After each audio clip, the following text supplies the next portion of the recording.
예, 한판 브리핑 김수민 평론가와 함께하겠습니다. 어서 오십시오. 네, 반갑습니다. 자, 오늘도 서정옥 변호사님, 장유 변호사님, 어서 오십시오. 안녕하세요. 안녕하세요. 예.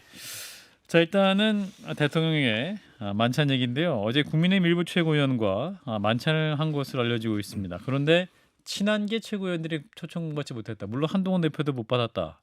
이 보도에 이목이 쏠리고 있네요. 네, 윤석열 대통령이 어제 국민의힘 일부 최고위원, 수도권 일부 중진 의원들과 함께 관저에서 만찬을 가진 것으로 알려졌습니다. 국민의힘 지도부와의 만찬이 최근 추석 이후로 연기됐었기 때문에 예. 일부 최고위원이 참석한 배경에 관심이 쏠리고 있습니다. 예. 친한계 김종혁 최고위원은 MBC 라디오 김종배의 시선 집중에서 자신은 가지 않았고 연락도 받지 않았다라고 말했고요. 그러면서 어제 비공개로 있었던 일이 어떻게 바로 아침에 나오나라고 하면서 보도 경위에 대한 의구심을 표했습니다. 예. 또 한동훈 대표도 오늘 제가 모르는 내용이라 말씀드릴 내용이 없다라고 밝히기도 했고요. 현재까지 알려진 바에 따르면 김민전, 인요한 최고위원, 윤상현 의원이 참여했다라고 합니다. 예. 수도권 일부 중진 의원은 윤상현 의원이다. 뭐 그렇게 알 수 있겠군요. 그렇습니다. 예. 자, 우리 서정욱 변호사님이 제일 잘 아실 것 같은데. 그럼 이게 딱 세 분, 그 대통령까지 4명이 드신 거예요? 아니 그거는 모르죠. 근데 보통 한 7, 8명 해도 다 말하진 않으니까. 참석자들이. 예, 제가 보기에 이거는 뭐 지도부 만찬이 아니고요. 예. 지도부 만찬인데 한동훈 대표 뺀 게 아니고 평소에 근데 대통령이 좀 편하게 어제 주말이잖아요. 예. 일요일이고 토요일 날은 예. 편한 사람들에게 불러서 그냥 뭐 사적인 모임으로 여론도 좀 들어보고 뭐 술도 한잔 할 수 있는 거고요. 예. 이런 데 모임이죠. 그래서 저는 한동훈 대표에게 패싱했다. 이건 안 맞고요. 아마 보도는 이제 그 참석자 중에 그 일부가 뭐 몇 명 정도만 말을 한 이런 상황이 아닐까. 참석자를 다 말한 게 아니고 뭐 좀 이게 누설하면서 이렇게 이름을 두세 명 된 게 아닌가. 저는 세 명보다는 좀 많지 않겠나 이렇게 봅니다. 누가 얘기했을까요? 그러니까 그 세 명 참석자 중에 세 분 중에 하나입니까? 뭐 그렇다 봐야죠. 그러면 이게 많은 사람이 있을 테니까. 뭐그 특별한 의미보다는 예. 그냥 자연스럽게 뭐 부담 없이 대통령하고 식사했으니까 뭐 이렇게 그 이야기한 게 아닌가 이래 보입니다. 장 변호사님. 근데 이게 왜냐면 어제 저녁 자리인데 오늘 조선일보에 단독을 달고 나온 거잖아요. 조간에요. 예. 누가 얘기했을까와 관련해서 저는 뭐 확인된 건 아닙니다만 국민의힘의 한 인사분이 아마 대통령실 발로 나온 기사로 알고 있다라는 취지로 말씀을 하시던데. 대통령실에서. 예. 왜냐면 지금 김종혁 최고위원이 나머지 갈 것으로 추정되는 최고위원들에게 전화했더니 안 받았다는 거 아닙니까? 예. 굉장히 함구하는 분위기가 있어요. 비밀을 엄수하고자 하는. 이게 대통령께 누가 된다는 좀 분위기도 있잖아요. 그렇죠. 그리고 대통령이 이 시국에 정말 추석 민심 들으려면 누굴 만나야 되겠습니까? 한동훈 대표 만나야죠. 대표성이 있으면. 최고위원들도 뭐 만나서 하지만 이게 어쨌든 기사가 나오고 이런 자리가 언젠가 소문이 나면은 대통령이 패싱했다는 건 이거는 굉장히 껄끄러워하는 존재다. 그리고 같이 뭔가 선후배 관계도 다 틀어졌구나. 이렇게 인식 신호를 줄 수밖에 없는데 이런 자리를 굳이 가지셨다? 그냥 사적인 차원이고 그냥 민심 정치였다? 이래 보이지 않는다는 거죠. 무구한 정치적 해석을 낳을 수밖에 없고 이 해석의 끝에는 한동훈 당대표와는 건널 수 없는 강을 이미 건너버렸구나. 그리고 대통령께서 같이 불러서 식사 한번 하기도 마다하는 존재인 게 지금 한동훈 대표의 정치적인 객관적인 스탠스구나 이런 생각이 들죠. 사실은 이제 지난 그 주말을 기점으로 여야 의정 협의체가 이제 제안이 됐고 그 논의가 시작됐기 때문에 대통령과 한동훈 대표가 또 식사를 하면서 모습을 보였다면 뭔가 좀 함께 당정이 힘을 합쳤구나라는 사인을 줄 수 있었을 텐데 그런 부분 좀 아쉬울 것 같습니다. 그런 거는 이제 그 공식적으로 아마 만찬을 공표해서 예. 하겠죠. 추석 평일에. 이후에? 추석 이후에? 예, 뭐 추석 이후도 아닌데 이거는 이제 어제 일요일입니다. 예. 그렇잖아요. 대통령도 이제 좀 편한 사람하고 뭐 식사도 하면서 부담 없이 좀 대화도 할 수 있는 거 아닙니까? 예. 사적인 일정이라고 저는 보거든요. 근데 너무 최고. 근데 이런 걸 대통령실에서 제가 누설한 걸 본 적이 없고요. 예. 보통 주말 토일 식사하다 보면 예. 참석자 중에 일부가 좀 자기 과시나 이렇게 이야기가 많이 셉니다. 그런 쪽으로 센 거지. 대통령실에서 고의로 뭐 이걸 보도를 뿌리다거나 또는 한동훈 대표를 의도적으로 패싱한 이런 모임 성격이 아니라고 저는 봅니다. 예. 자, 두 분의 의견은 한 분은 대통령실, 한 분은 그 과시성. 자, 그러면 중립적인 김수민 평론가의 판단을 듣겠습니다. 근데 갔다 왔다고 추정되는 분들이 말을 아꼈다라고 전해지는데 예. 근데 그렇기 때문에 그 사람들이 누설하진 않았을 것이다. 이렇게 추정하기에 조금 무리가 있을 수 있는 거는 예. 본인이 누설을 했기 때문에 말을 아낄 수도 있어서 전화했으니까 전화 네. 받으면 그렇기 때문에 이제 이거는 대통령실에서 흘렸다 이렇게 좀 단정짓기는 좀 어려울 것 같습니다. 다만 예. 이제 대통령실의 설명을 보면은 이거는 뭐 있을 수 있는 만남이고 평소에도 이런 만남을 가진다라고 했을 때는 대통령실도 이걸 굳이 보안에 붙인다거나 좀 절대적으로 이렇게 비밀로 하려고 했던 만남은 아니지 않았을까. 뭐 그런 생각도 한편으로는 듭니다. 예. 뭐 일단 너무 깊은 의미를 부여하기보다는 대통령이 여전히 한동훈 대표랑 그렇게 편하지만은 않구나. 이 정도로 생각하고 넘어가면 어떨까 싶기도 하고. 자, 중요한 얘기로 넘어가 보겠습니다. 자, 지난 9월 6일 이제 검찰 수사 심의위가 있었죠. 김건희 여사의 명품백 수수 사건에나 불기소 의견을 의결을 했는데 수사심의위원 중에 기소 의견을 낸 분이 없었죠. 네, 이번 심의위원은 14명이었는데요. 그중 한 명이 빠진 채로 수심위가 열렸습니다만 기소 의견을 낸 위원은 아무도 없었다라고 알려지고 있습니다. 예. 법리상 처벌할 수 없다는 검찰 의견에 동의한 위원이 다수였던 것으로 보이고요. 예. 한편 기소 의견은 내지 않았지만 불기소 의견도 피력하지 않은 그러니까 계속 수사를 해보자라는 의견을 낸 위원들은 있었다라고 전해지고 있습니다. 예. 채널A에서는 5명 안팎이었다는 보도를 하기도 했고요. 이들은 도이치모터스 사건 수사를 포함해서 처분을 내려야 한다 이런 취지로 주장했다는 것으로 알려졌습니다. 네, 그리고 이원석 검찰총장도 직접 입장을 밝혔군요. 네, 이원석 총장은 출근길 기자들과 만난 자리에서 수심이 불기소 권고에 대해 결정을 존중하겠다라고 밝혔습니다. 예. 또 국민 법 감정에 맞지 않다거나 김 여사에게 면죄부를 줬다라는 비판에 대해서는 제 지혜가 부족한 탓이라고 말했고요.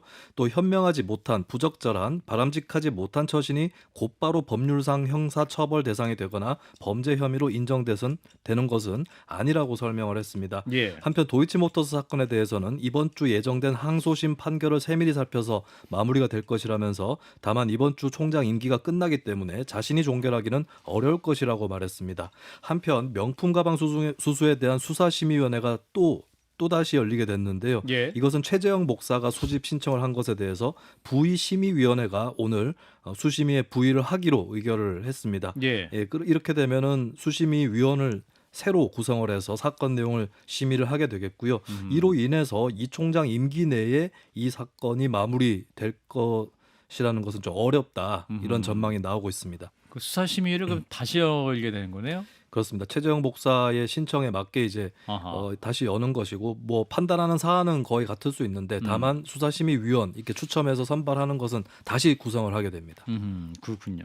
자, 이런 가운데 추석을 맞아서 이제 대통령실이 제작하는 대국민 인사 영상에 이번에는 김건희 여사 출연을 한다고 하네요. 네, 지난해 추석 때는 윤석열 대통령과 김건희 영부인이 나란히 영상 인사에 출연을 했었는데요. 예. 하지만 올해 설에는 윤석열 대통령과 대통령실 직원들이 합창하는 방식으로 영상이 제작이 됐습니다. 당시는 작년 12월 네덜란드 순방 이후에 영부인이 공개 활동을 하지 않던 시기였고요.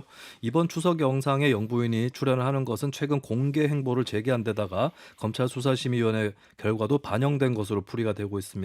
채널A와 인터뷰한 여권 관계자는 불기소 결론이 나오면 이제 영부인 본연의 역할을 다시 수행할 때라고 말했습니다. 예, 자 일단은 지난 6일이죠. 검찰 수사심의위원회 결정. 자, 어떻게 보셨는지 서 변호사님부터. 일단 이제 뭐 일반 우리 국민들인데 참 국민들도 현명하게 판단했다. 이렇게 보이고 존중해야 됩니다. 수사심의위원들 예. 판단을. 예. 왜냐하면 이게 민주당은 자기 입맛에 맞게 뭐 기소 의견 넣었으면 존중하고 예. 또 불기소 넣으면 똑같은 사람이 해도 또 이게 막 비판하는데 그러면 안 되고요. 예. 어떤 결정이 존중해야 된다. 이 말씀드리고. 예. 그다음에 그 최재형 목사는요. 김영란법이라는 게 준 사람은 처벌 조항이 있잖아요. 예. 받은 사람은 없잖아요. 그러니까 이제 별도로 처벌 문제 별도로 여는 건데 이거는 김건희 사는 관계 없는 거예요. 아, 그런가요? 김건희 사는 이제 불기소할 거고요. 예. 아마 최재형 목사는 처벌 규정이 있으니까 다시 수사심의위원회를 여는 게 아닌가 이렇게 보이는 거고요. 예. 마지막으로 이제 도이치모터스는 이거는 총장의 지휘권이 박탈돼 있어요. 아직도 왜냐하면 이제 옛날 추미애 장관 때 예. 윤석열 총장한테 박탈돼가 복원이 안 돼 있거든요. 예. 총장은 이제 지휘권 자체가 없고요. 그다음에 아마 이번 달에 9월 20일 선고가 있을 거예요. 2심 도이치모터스 권오수 회장 예. 그 판결을 좀 봐야 돼요. 거기에 보면 전주 중에 한 명을 방조로 공장을 바꾼 게 있어요. 예. 그 방조로. 그러면 이제 그 김건희 사도 어떻게 할지 모르니까 그 판결문을 보고 아마 별도로 결정할 것 같아요. 예. 그러니까 방조했다는 건 그냥 알면서도 묵인했다 뭐 이런 느낌인가요? 공동정범은 아니고 아니고. 공무원 안 해도 이제 그렇죠. 그런 거죠. 뭐 예. 막아야 될 의무가 있는데 그냥 범행을 안 막았다. 이런 의미죠. 네, 장 변호사님. 수사심의위원회 좀 역대급이라고 보는 게 객관적으로 맞겠죠. 왜냐하면 지금까지는 그 결과 몇 대 몇이었다. 예를 들면 뭐 7대 8이었다. 뭐 이런 식으로 다 냈거든요. 예. 지금 그 수치조차 공개하지 못하는 거 아니겠습니까? 그리고 이건 좀 원사이드하게 이루어진 측면이 있죠. 김건희 여사의 대리인, 변호사, 행정관 출신이 자리에 했죠. 그리고 불기소, 무혐의로 의견을 모은 일단 중앙지검 검사들이 참석을 했습니다. 예. 그리고 반대편에 대해서는 최재형 목사가 어쨌든 본인도 출석을 하게 해달라고 그랬지만 출석되지 않았어요. 그럼 지금까지 검찰이 이런 유사한 사안에서 어떻게 했는가?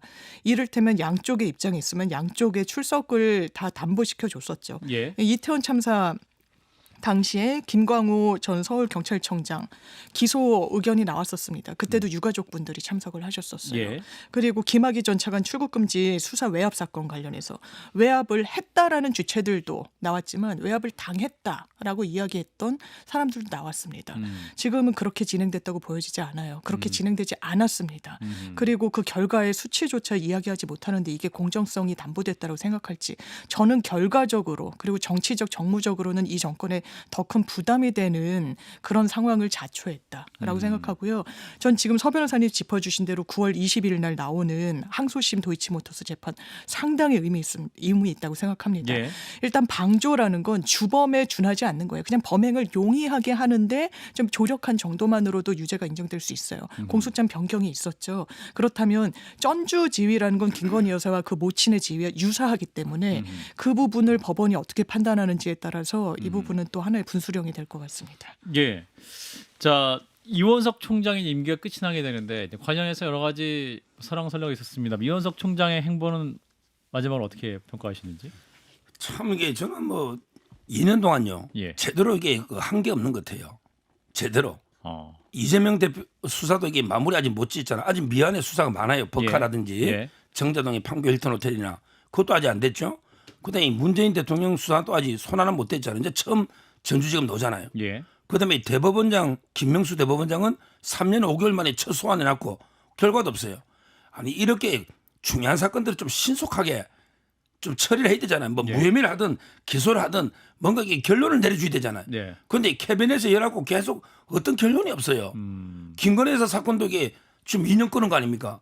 결국. 보시기에도 답답하시죠? 예. 뭘 좀 시원하게 있는 데는 있다 하고 예. 없는 데는 없다 하고 빨리빨리 좀 캐비넷 좀 치우고 예. 그래서 저는 검찰에 캐비넷 없애버리면 좋겠어요. 캐비닛이 있긴 있어요? 파일이 있죠. 아니고 그 사건 PC. 사안에 아니 캐비넷 너무 넓어. 그 너무 오래 쌓아놔니까 물론 이게 당장 하고 있는 거는 보관해야 되지만 너무 넓은데 많이 쌓아놨다고 말이죠. 아. 그러게 좀 정리해야 되지 않을까. 캐비닛 너무 넓다. 예. 아, 이거 너무 사건을 오래 끄니까 국민들에게 지치잖아요. 예, 캐비넷의 존재를 확인해 주신 분이 우리 서정 변호사 처음이었던 것 같은데. 자, 장 변호사님은 저는 이분 좀 안타까워요. 누가요? 이원석 총장이? 검찰총장 뭐 처음에는 뭐 공정 상식 이러면서 사실상 검찰이 휴대전화도 뭐 반납하고서 조사했을 때 대국민 사과까지 하면서 정의를 뭐 회복하겠다는 취지로 이야기를 했는데 완전 용두사미 중에 용두사미다 이런 생각이 좀 들고요. 오늘 발언도 저는 이해가 되지 않습니다. 아니 이거 심의위원회 열려서 했지만 이거 국민 법감정과는 다른 거 아니냐. 왜냐하면 수사심의위원회 또 개최를 본인이 신청했던 거 아니에요. 예. 거기에 대해서 이게 잘못이 있다면 누구 잘못입니까? 일단 그 피해자고 그의 의혹이 해소되지 않은 당사자 잘못 그리고 수사를 제대로 못한 중앙지검 잘못이겠죠. 모두 제 지혜가 부족한 탓. 그리고 또 김건희 여사의 행동에 대해서 뭐라고 평가를 합니까? 현명하지 못하고 부적절하고 바람직하지 못한 처신이다. 그렇지만 형사처벌은 할 수 없다라는 취지로 이야기를 합니다. 예. 이 검찰총장으로서 검찰의 수장으로서 이러지도 저러지도 못하고 저는 의지는 있었다고 그리고 그 진정성은 있었다고 봐요. 여러 어떤 변수에 가로막혔을 것이라고 봅니다만 예. 그래도 본인이 그렇게까지 결기를 보였으면 매짐을 그리고 마무리를 잘 했어야 되는 게 아닌가 아쉽습니다. 네, 김수진 평론가 한 말씀 주시죠. 관련해 국민적 의혹 굉장히 많았던 사건입니다만 이게 이제 이렇게 결론이 났으면 추가적인 의혹이 안 나올까요? 아니면 이게 또 민주당은 또 특검법 다시 만들었기 때문에 네. 이거 뭐 정치 쟁점화는 계속될 수 있을 걸 사안일 것 같은데. 일단 뭐 수사심의위원회 같은 경우는 소집을 안 하는 거에 비해서는 예.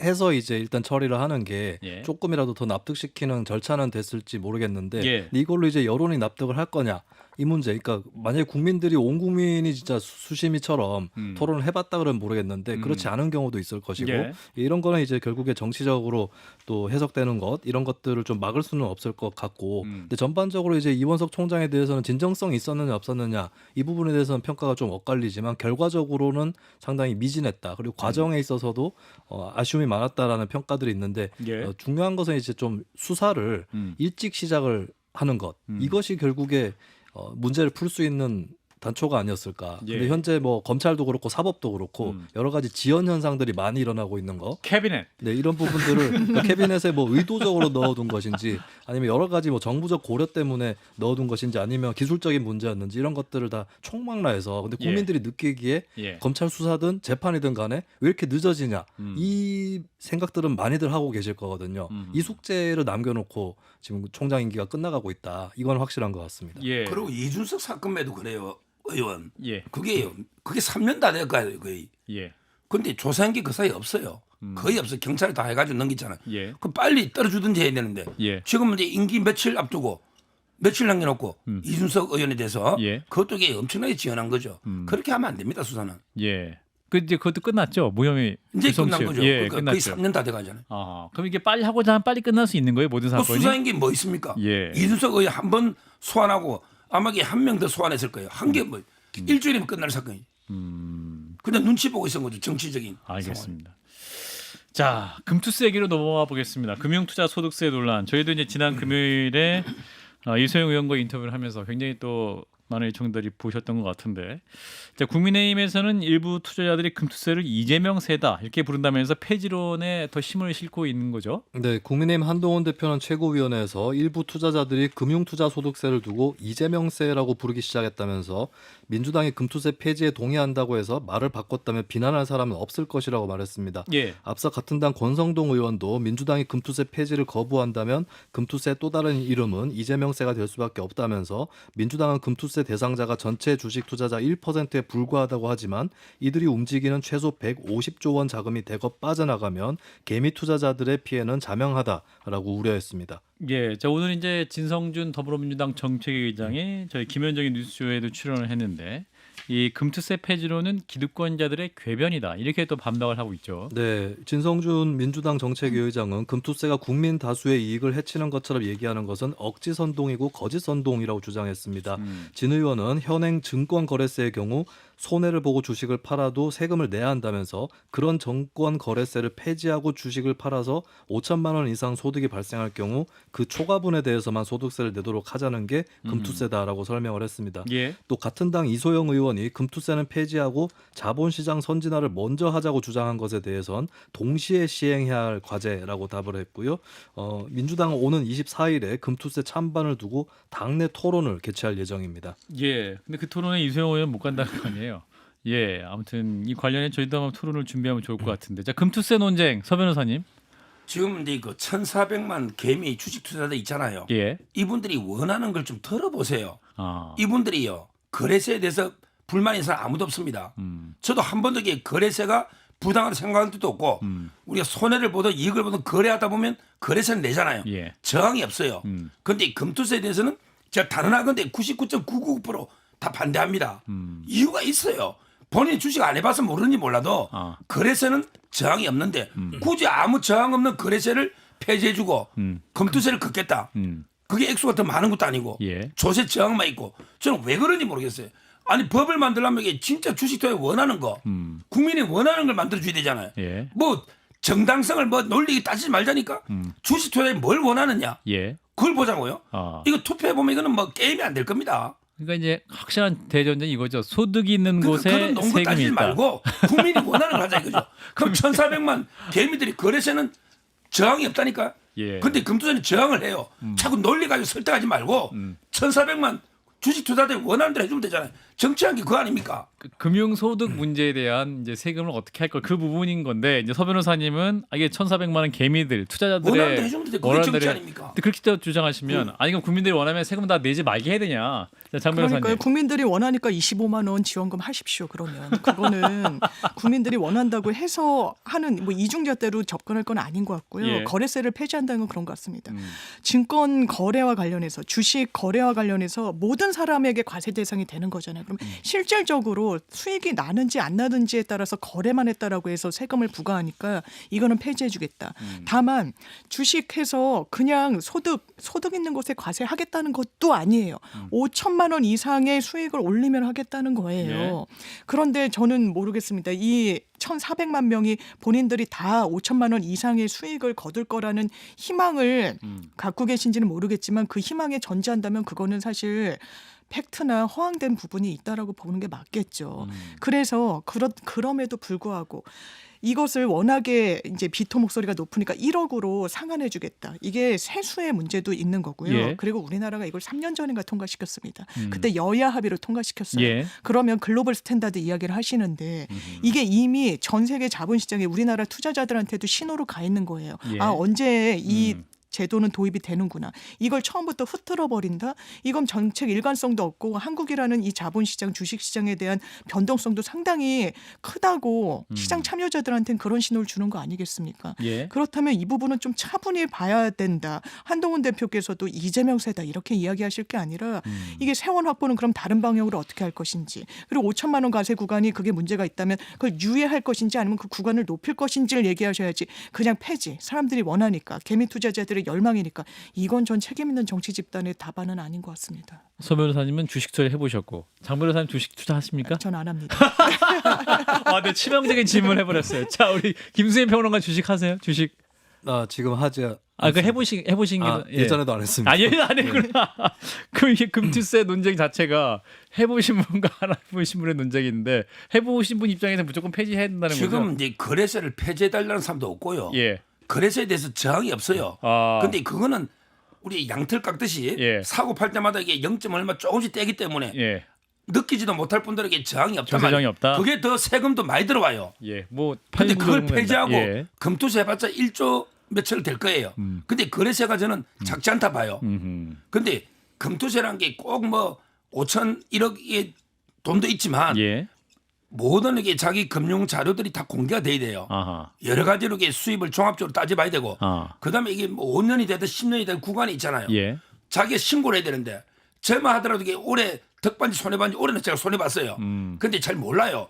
근데 10년 전에 내가 손해본 게 있으니 이 올해 딴 거 10년 뒤에 9년 된 걸 요걸 이게 공제를 받아야 되겠다. 어떻게 개미들이 이거 다 합니까?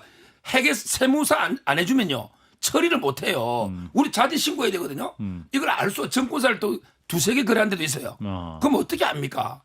이게 엄청나게 번거로운 거예요. 예. 논리적으로 정권사도 힘들고요. 근데 거래세는 간단하잖아요. 딱 비율에 따라 사고 팔 때 누구든지 되니까 이렇게 간단하게 세금을 걷는 거예요. 알겠습니다. 이 문제는 저희가 한번 토론 시간을 한번 마련해서 더 깊이 있게 얘기를 해보겠습니다.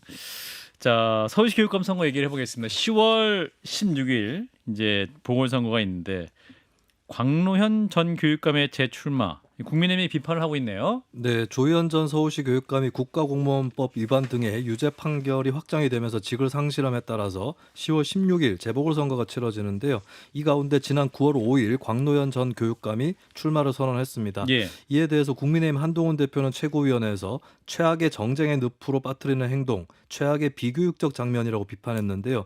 이는 곽 전 교육감이 단일화 조건으로 2억 원의 금품을 건넨 혐의로 교육감직을 상실했던 것을 겨냥한 것입니다.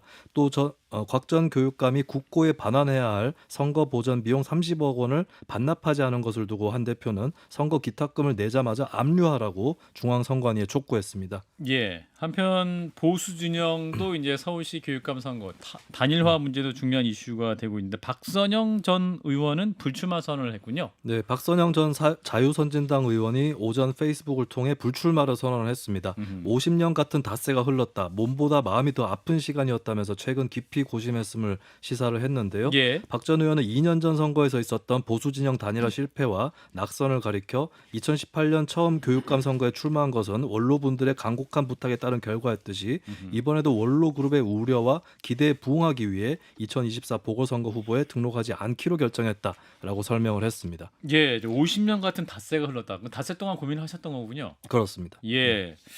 자, 일단은 광로현 전 교육감 제도전부터 논평 주시면 서 변호사님. 제가 이제 그 예를 들어서 앵커님한테 30억 빚진 게 있어요. 예. 근데 제가 2억을 앵커님한테 주면서 이거는 30억과 무관해. 다른 용도니까 2억은 그 충당하면 안 돼. 이러면 되겠습니까? 선관위에 예. 30억 빚이 있어요. 예. 그렇죠. 근데 이번에 기타금을 뭐 2억이다 사면 낼 거 아니에요. 그러면 이게 기타금 내면 그 30억 빚부터 충당해야 되는 거 아닙니까? 저는 본인이 30억 갖고 기타금 내면 그거는 뭐 자유예요. 근데 그걸 안 내고 기타금이랑 우기면 그 압류회가 30억에 먼저 충당하면 되죠. 어차피 선관위잖아요. 예. 돈 회수하는 것도 선관위고 예. 같은 채권자 아닙니까? 예. 돈에 이름표 있는 것도 아니잖아요. 저는 기타금 못 내면 당 무효죠. 본인은 못 넣을 걸로 봐요. 그러면 아하. 그걸 30억에 먼저 충당을 해야 된다. 이렇게 보고 그리고 학생들한테 뭘 가르치려고 이런 분이 교육감 나옵니까? 후보 매수해가지고 처벌된 분이 부끄럽고요. 그다음에 우리 보수 쪽은 이번에도 단일화는 안 될 것 같아요. 박선영 의원은 안 놓지만 또 이게 놓겠다는 사람이 꽤 많더라고요. 쉽지 않아요. 쉽지 그것도 않아요. 이게 큰 문제예요. 그래도 이게 각각의 후보 진영들이 나뉘면 안 된다 이런 생각이 좀 있으신가 보네요. 그러니까 이럴 바에는요. 차라리 저는 광역단체장과 러닝메이트가 맞아요. 아. 눈 감고 아웅이지 교육의 정치 중립이 없고 아하. 사상의 좌파 우파가 이미 나눠져 있잖아요. 사실상 그 정당의 이름을 달지 않고 나와도 그 후보가 진보 후보인지 야, 보수냐 보수 알잖아. 후보인지 유권자들은 알고 투표하시는 상황이잖아요. 사실상. 그렇죠. 그러니까 광역단체장과 예. 러닝메이트로 하면 예. 비용이 안 들잖아요. 비용이 안 든다. 이거 교육감들 거의 교도소 갑니다. 왜냐하면 이게 지구당도 없어. 혼자 떼야 돼. 그래서 또 돈이 몇십억 선거법상- 들어. 이거 아하. 누가 충당할 겁니까? 평생 교직자가.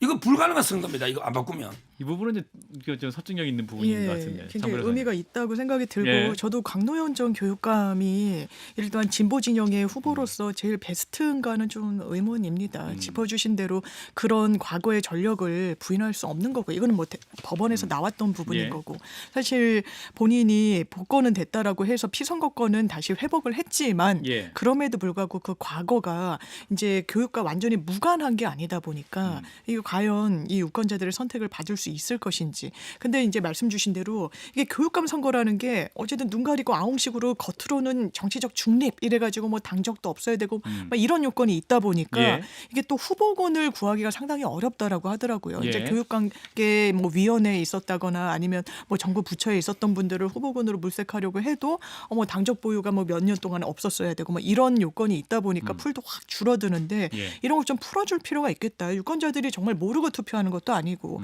그런 당적이 없다라고 기계적으로 있다라고 해서 정말 정파성이 없는 거라고 보지도 않는 상황에서 이런 제도 개선에 대한 논의도 이번에 같이 있어야겠다 이런 생각 듭니다. 자, 우리 김수인 평론 어떻게 판단하십니까? 이 교육감 선거 여러 가지 뭐 네. 문제 제기 많이 있었습니다.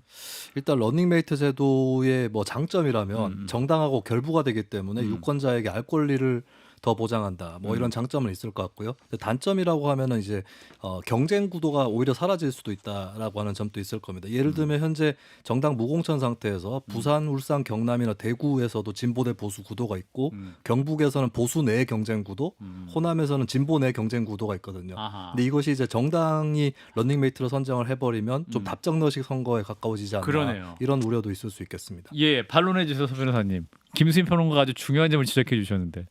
뭐 진보 내에서 호남에서 뭐 두세 명 해도요. 예. 국민들이 잘 몰라요.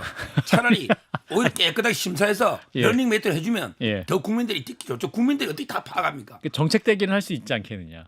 저는 예. 사실 한 가지 아이디어가 있는데 예. 교육 정당을 허용해 주자. 교육정당. 네, 교육계에서만 통용되는 아하. 정당이죠. 그걸 통해서 정책도 알리고 후보도 결정을 하고 이렇게 되면 조금 더 해소가 되지 않을까 하는 아하. 생각도 있습니다. 제가 보니 그 김수민 평론가 너무 잘할 것 같은데 이번에 그러면 한번 관심이 많았던 것 같아요. 예, 교육 경력이 없어가지고.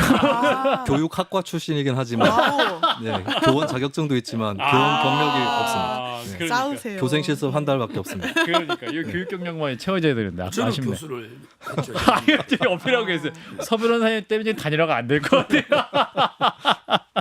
자, 일단 한판 브리핑 오늘 여기까지 하겠습니다. 김수민 평론가였고요. 서정욱 변호사, 장은 변호사 세 분 고맙습니다. 감사합니다. 감사합니다.